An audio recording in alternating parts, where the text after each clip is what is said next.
પપ્પા વાવતા સાથળીમાં collector Palitana order કરેલો, પછી આ લોકોએ અમને બારી મેં રળવાવી ગયા, એટલે આ લોકોએ વેચી દીધી રાતોરાત વલ્લભભાઈ ગણેશભાઈને.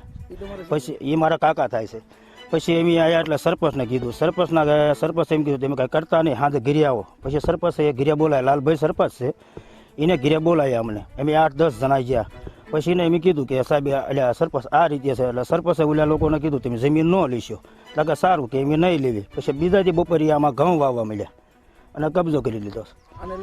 અમે આને લઈને મેં વારંવાર જે કલેક્ટરને મામલેદારને કરી, પોલીસ સ્ટેશન કરી, તો કોઈ અમારું સાંભળતા નથી. પોલીસ સ્ટેશન જાવી એટલે પોલીસ ફરિયાદ નથી લેતી અમારી.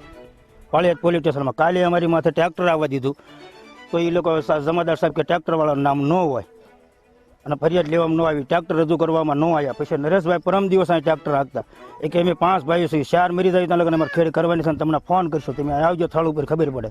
અમારી રીતે કેટલા સમયથી વાવો છો? ઘણા સમય વાવીને પછી 2 વર્ષ કેમ કંઈક રળવા બહાર ગેમ વી ગયા ને રળવા, ત્યાં આમને કબજો કરી લીધો. કોને કબજો કરી લીધો? મારા કાકાજી અને મારા મોટા હારાના છોકરાએ. એટલે કઈ રીતનો કબજો કર્યો છે? તમને વાવવા નથી દેતા? ના, વાવવા નહીં દેતા ને આદમીને જાય તો કોદાળીઓ લઈને વાહ્યા પડે. તો આને લઈને તમે પોલીસ ફરિયાદ કરેલી? હા.